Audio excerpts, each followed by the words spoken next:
When God writes the story, it's filled with surprises. Like forgotten people get chosen. Underdogs win battles. And true friends share the journey.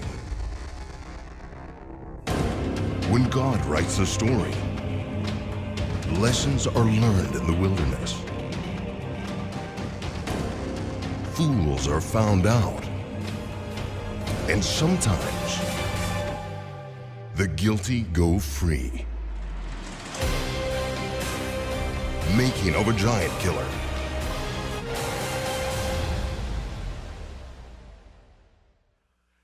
So you guys still doing good this morning? Doing all right? Yeah?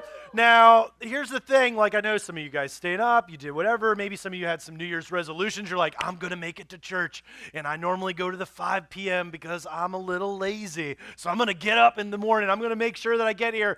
Maybe your New Year's resolution is like Jonathan, who was in that video, who hit both of his like shirt things were like this, and it was all jumbled. Maybe your New Year's resolution is to help him learn how to iron a shirt. I saw the video earlier. I was like, what are you doing? And he's like, I don't know. I was like, you're married, like she can't like help you either. He's like, and all the other guys in the band were checking to make sure like they were good to go. And so when you see Jonathan, shame him. And in 2017, he's going to make ironing great again. And sorry, too soon? Too soon? All right. Yeah. And so, man, we've had fun. You made New Year's resolution, but we had a great time as a family, just like downtime. Our goal was to see how long we could stay in our PJs at our house. I'm not ashamed to say that I may have gone longer than I should have without showering during the Christmas break, and I'm A-okay with that. We had fun. The kids opened up presents, and we had, like, my wife has done a real good job. I wasn't on as much, but she was posting lots of pictures of Christmas, and everybody's like, oh, and everyone tells us, we have 3 daughters, that our youngest one, they're all cute, but they're like, your youngest one's so cute. She's so sweet. She's a little angel. I'm like, no, she's not. And to illustrate this, she's almost 2 years old. We got her this bear. And by we, I mean my wife got her this bear. We were just going through Costco, and all of a sudden I see a bear over all the other stuff moving through the thing, and my daughter's coming around, we got Kinley a bear. And I'm like, oh, yay. And so we got her this bear. This is what everybody sees. They're like, she's so precious. She's amazing. Then I'm trying to take her picture longer. She is shouting, no, stop, no, Dad, stop, Daddy, stop. And I'm like, you are so awful. And then she's like, no. And she's like going on. I'm like, oh, if people could actually see this. And so as I'm like kept snapping really fast to get, this is truly her, all right? So any of you see her this morning, like, no, this is it. She's got you all bamboozled, okay? And the thing is with her, not only does she have this little streak in her that we pray goes away, she also is extremely adventurous.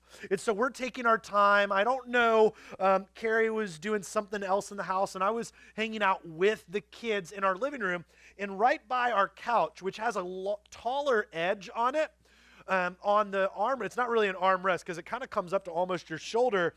There's a recliner that's right there, and that's like my chair. That's Dad's solace. That's where I escape all the estrogen in my house. That is where I find peace, rest, and just beauty.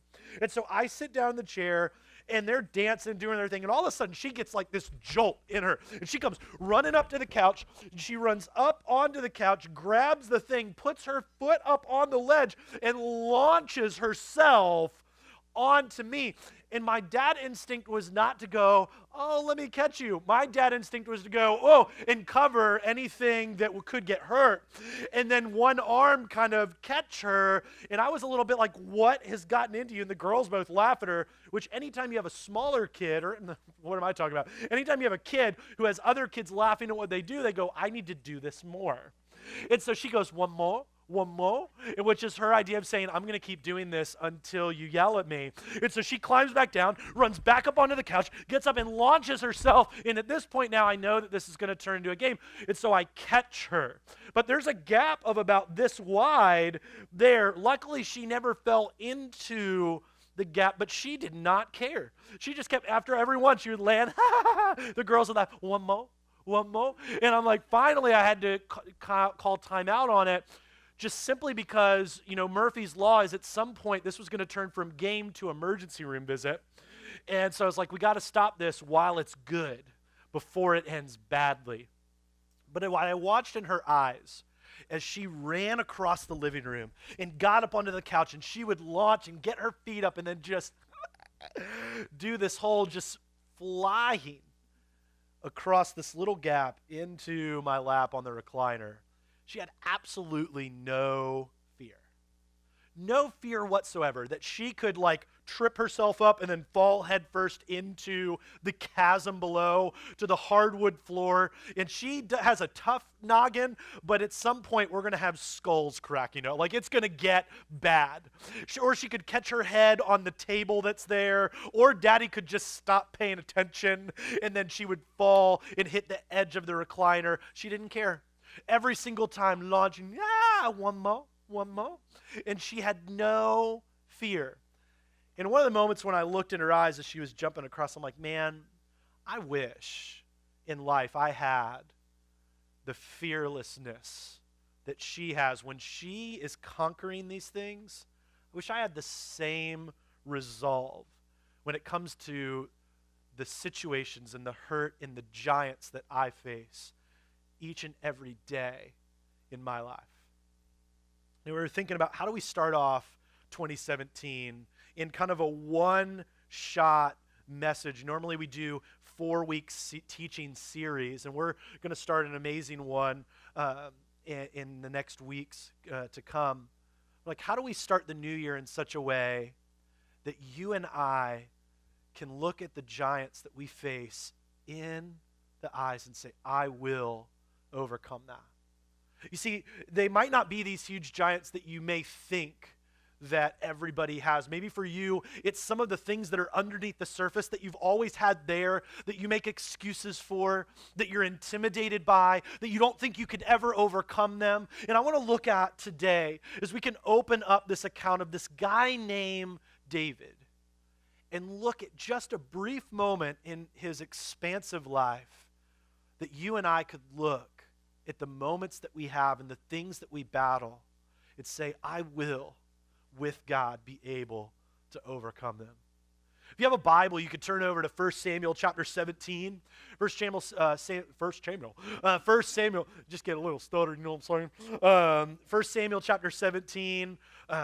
We're going to be over there. We're going to be in verse 3 in a little bit. If you don't have a Bible, we give them away for free at the Get Connected table in the lobby. It's on the far side. There's stacks of Bibles. They are free. There's no catch. You don't have to fill anything out this morning. Even if you stop and grab one, you don't have to talk to the people that are there. You can just grab one, even say, hey, how are you? You can say, Jason said I'm allowed to ignore you. They're very nice. You don't have, but you can, we have some people, we know social, anxiety and things like that. Just grab a Bible. That's your new Bible to keep. Bring that new Bible back with you. Each and every week, you can highlight it, write in it. Maybe for you want a digital Bible. That's what I absolutely love to use. You could download one of those, or you could download the Forefront Church app. It has all the notes that we're going to talk about today that you could fill in and email those back to yourself. The cool part about that app, not only can you check out a bunch of other stuff besides what happens on Sunday mornings, but as you email those back to yourself, if you ever lose any of your notes, you could type your email in there and bring up notes that you've taken. So maybe you hit a moment in life later on this year where you go, man, these giants are just overwhelming me. That you could go in the app, type it in, and bring up all the notes that you were taking in this moment at this time to help you move through life. And so use all those tools. They're free for you. And we're going to be catching up with this guy, like I had mentioned before, this guy named David. David, at this time in his life, is very young.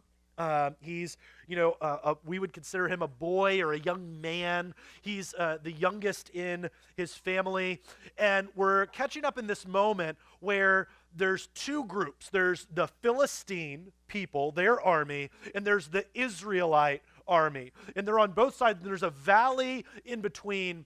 And David's brothers have already gone out to the battlefront to face the Philistine army on behalf of the Israelites. The problem is the Philistine army is huge. Now, there have been many excavations and moments where they have gone down, and archaeologists have gone down to find the remnants of and bones of this people group, because these people were abnormally large individuals in height. That they would range anywhere from 7 foot to upwards of 9 feet in height. That these people were massive people, and people have been trying to study and understand this, that why this people group, that they grew to be as large as they were to face the small and outnumbered and outmanned Israelite army. And there's this war that's raging on between them, and they're on the battlefront, and we catch up with this guy named Goliath that is the commander of this large army. He's the giant, proverbially, that you and I face in our life or are going to face. And how do we take what God has for us and overcome it? We're going to kick off in verse 3. If you don't have a Bible, we'll have it here for you on the screens. Starting in verse 3 of 1 Samuel chapter 17. The Philistines occupied one hill, and the Israelites, with the valley between them, occupied the other one. A champion named Goliath, who was from Gath, came out of the Philistine camp. His height was 6 cubits and a span, which we don't measure things in a cubit anymore.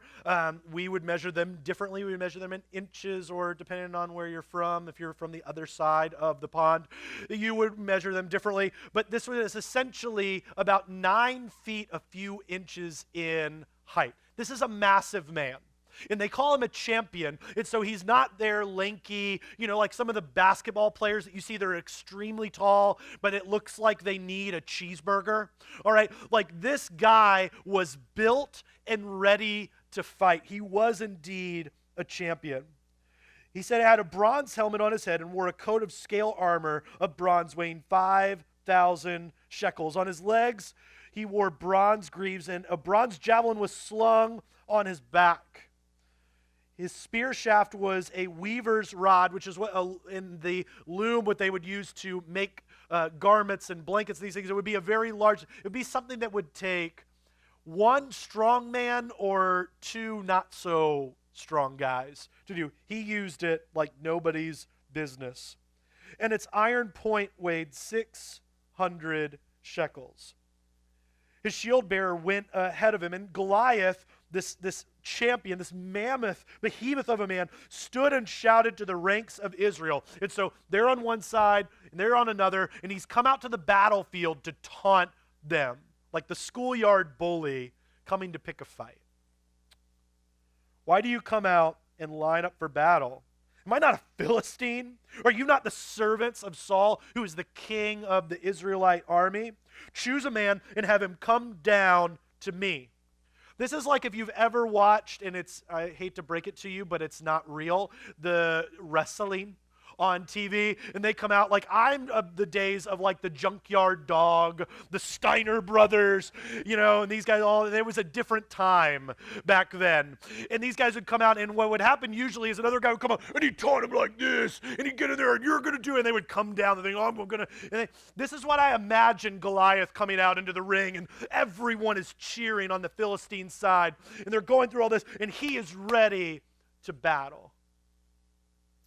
I imagine what it must have been like to be the Israelites on the other side, watching him, knowing that they were outmanned and outnumbered, and fearful that they were going to die at the hands of this giant in his army. Now think about the things that you and I face. Maybe it's in your family, and it's with your kids. Maybe it's the fact that you have a lot less of a marriage and more of a cohabitation. Maybe there's infidelity. Maybe you're walking through the battle of divorce and trying to heal your family. Maybe you battle addiction or anger. Maybe you have those underlying things that we don't think are all that big of a deal but are huge, like pride. Or maybe we don't want to let anybody in, and so we wield a wall of sarcasm because we say and try to put off that we're funny, but really we're just scared of letting anybody else in. I don't know what your battle is, and you may think, you know what, Jason, that's great, but I'm the only one that really deals with this. Nobody understands what I'm going through. And I would say, yeah, we don't know the exact thing that you're going through, but I would say this. You are not unique in the fact that you are going through an experience that I would guarantee you someone else or many someones have gone through within this community, that have battled. Can't tell you the number of times that someone will come out of the depths of dealing with loss of a loved one, dealing with a miscarriage, and they'll come forward to just share their story, and they'll see the number of people coming and saying, I've been there too. You go, you never talked about it. And there's this opening up of sharing of stories of hurt and pain and grief. Or maybe you'd be like, okay, Jason, well, I've talked to other people, but you're a pastor. Like, you don't get it. You don't get what it means to face giants. And I would say, honestly, like, man, you do not know the human condition because we're all susceptible to that. 2017, I've vowed between myself and God would be the year that I get to celebrate what God's done with my giants and brought me to a different place in my life as a pastor and as a husband and as a dad and as a friend. You see, I can understand where you're at. My life, I've wrestled with doubt, wrestled with anxiety and depression for years. And not that my marriage was going to collapse, but there was a moment in time where things were really hard for us. And God sent some very amazing people to intervene and to teach me what it meant to slay giants in the name of God with his power and his power alone. And I've had some guys that came out, they were filming a documentary, and they did a short trailer to kind of talk about the project that they're working on. And maybe for you in 2017, you need to know that you're not alone, that sometimes things are hard, but you have giants that God can help you overcome. And I get it, and our family gets it. So why don't you guys check this out.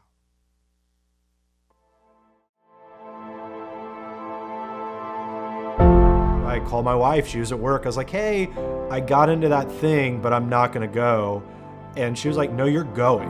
As I get off at the airport, I find the nearest trash can because I'm nauseous. And I just am throwing up in the trash can. I just couldn't deal with it. I was like, God, like, are you real? Like, are you moving in my life?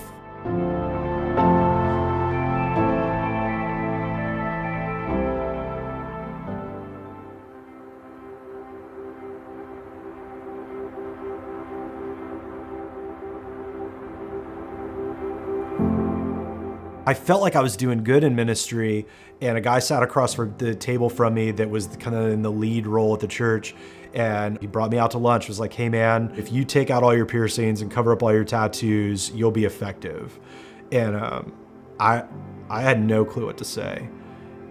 And that kind of started my trajectory downhill. He drove back to the office and I walked, and 2 weeks later I quit. I couldn't do it.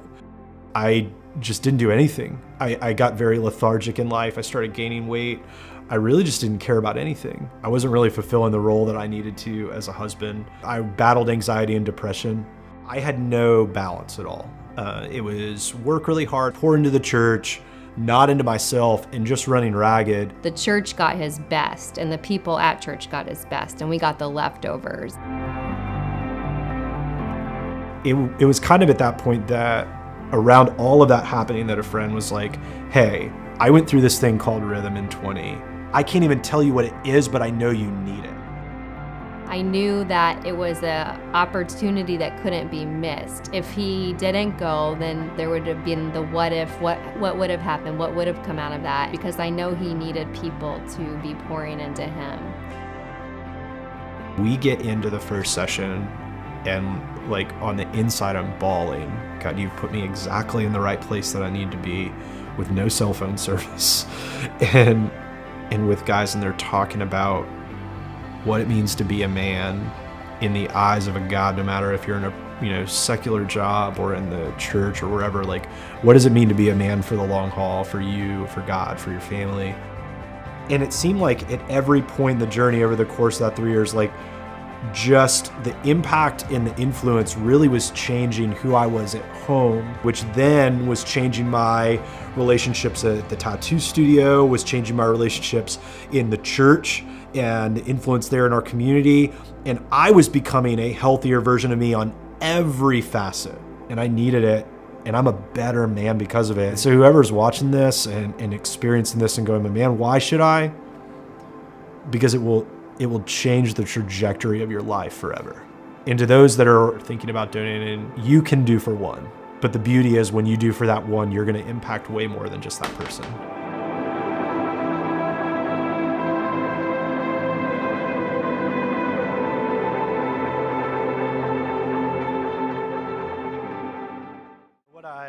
What I learned as I started going through, and what they were teaching us was, man, you have some giants in life. Everybody does.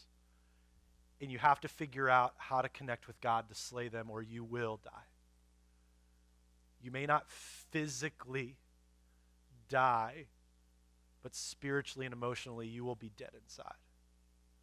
And I've watched the way that it's changed our family when we put together the precepts of what it means to choose to follow God deeply into the wounds and places of your life and my life that we don't want to open up to people.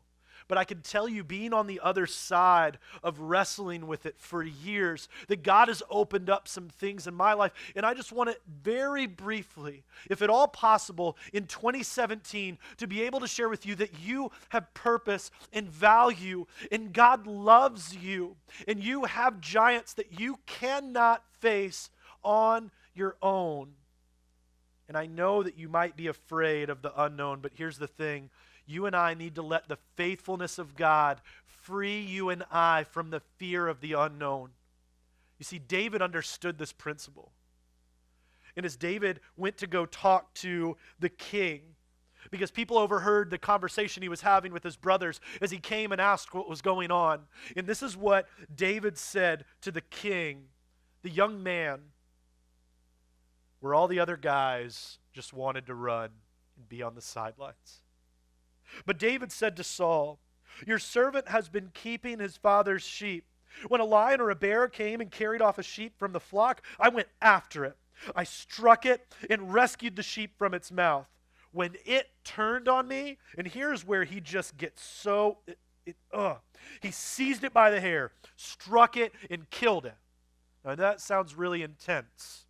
You're like, I'm not going out into the wilderness and attacking things. But at what point do we take such fervent action at the things that are killing us on the inside and say, no longer will these things have a hold on me? Your servant has killed both the lion and the bear. This uncircumcised Philistine will be like one of them, because he has defied the armies of the living God. The Lord who rescued me from the paw of the lion and the paw of the bear will rescue me from the hand of this Philistine. And I love what Saul said to David. Go, and the Lord be with you. Go, and the Lord be with you.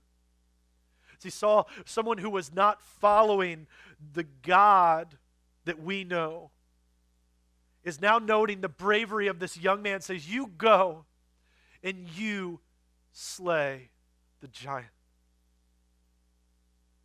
And in 2017, my hope and my prayer, and it would be our main idea if you're taking notes today, is this.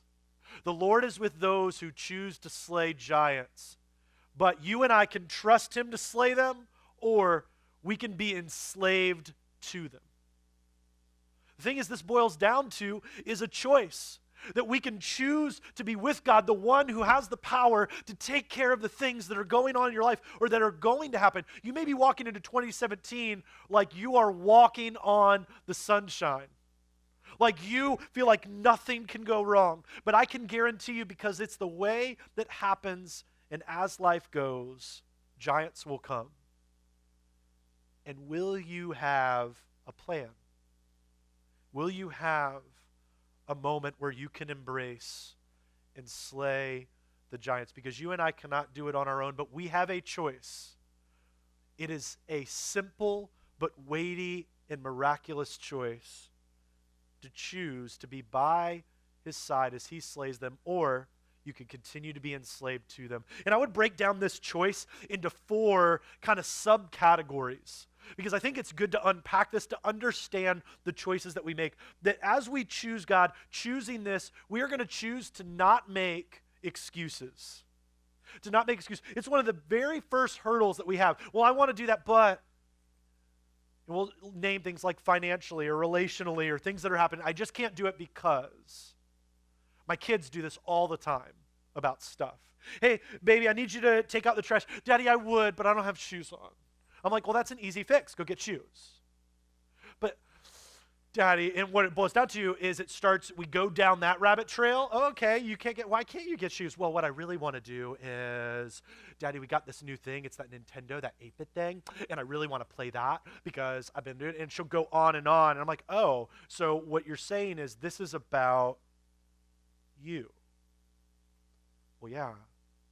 Yeah, Daddy, I guess you're right. It is about me. So can I go play? And I'm like, no, you need, and we make these excuses because, or there's things that we just see are so insurmountable and so large that there's no way that we can overcome them in our mind. And so it makes it easier to make excuses. And honestly, there's sometimes where we put those situations on and those giants like a warm blanket because we become so used to what is happening with them that we fear the unknown, and we would rather have the situation there because at least we know what to expect. And instead, we just make excuses on why we can never get out of it, instead of choosing the one who slays giants and moving out of that situation. The other piece of this is choosing to not be intimidated. You know, David walks into this situation, and he sees this gargantuan giant.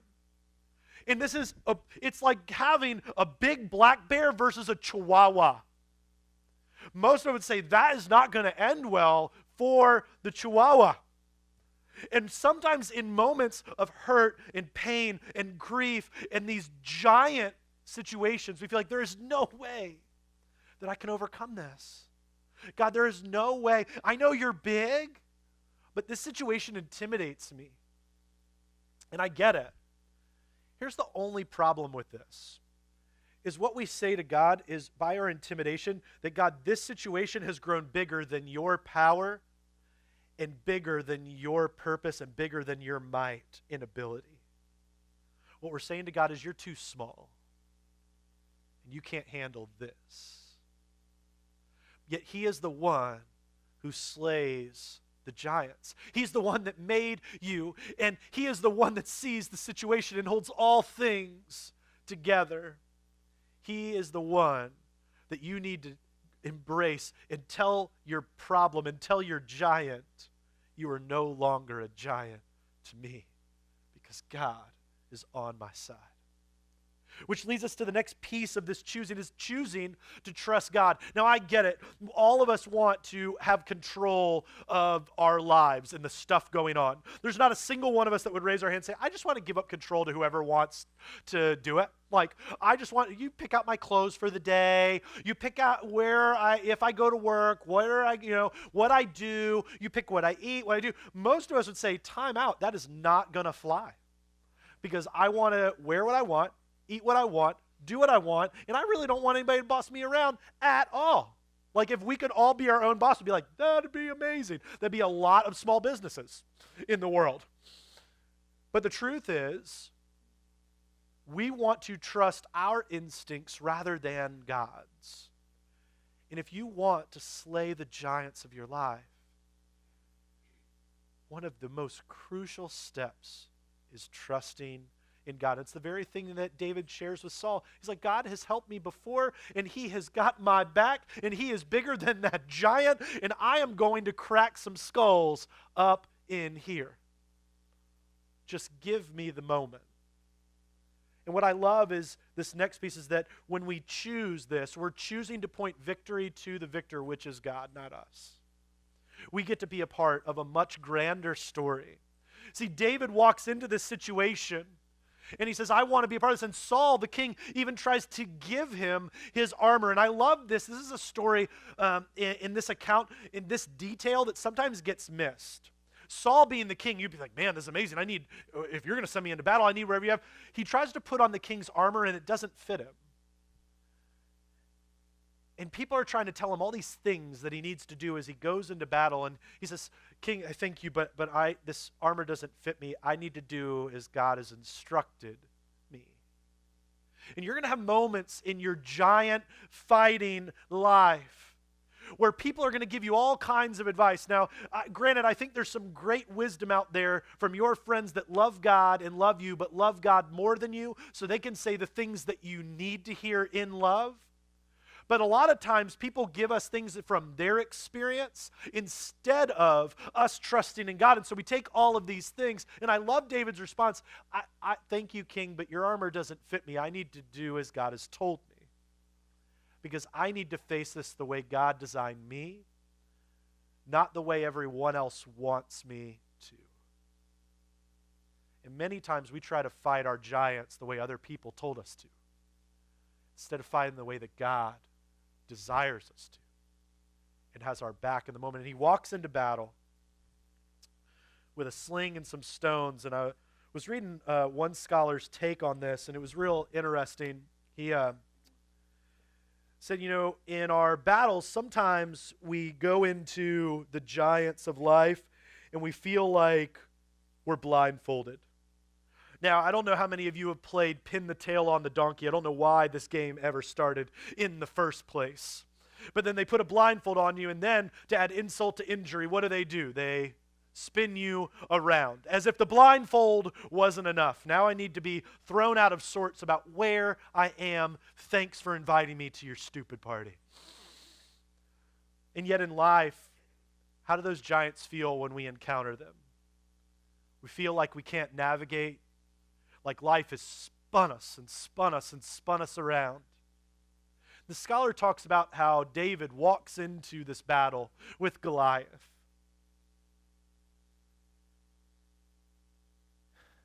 He says, David could have walked into that battle blindfolded and he would have claimed the victory still. You see, because his very motive wasn't to draw attention to himself, but to draw attention to how beautiful and amazing God is and how he can protect him, how he can overcome giants. And he walked into it with his stones and his little sling, and he starts whipping that sling around, getting ready to take down that giant, not with the armor, not with a spear, not with a sword, but what God equipped him with. And the scholar talks about that even though he had his eye on the target and he was trusting God, that you could have blindfolded him because God was going to claim the victory, because it was about God taking down the giant through the life of a boy. See, you have giants that you're facing and you feel like you're blindfolded. The problem is you are navigating that alone because you're not trusting in the one who specializes in the miraculous of slaying giants. And you have a choice. Because you see, the Lord is with those who choose to slay giants. He is the one that does the slaying. And you can choose to trust him to slay them, or you can continue to be enslaved by those giants. It is not a magic formula. You do not need to know calculus. It is a choice. My prayer and hope is that you choose wisely. And you choose him. Would you pray with me?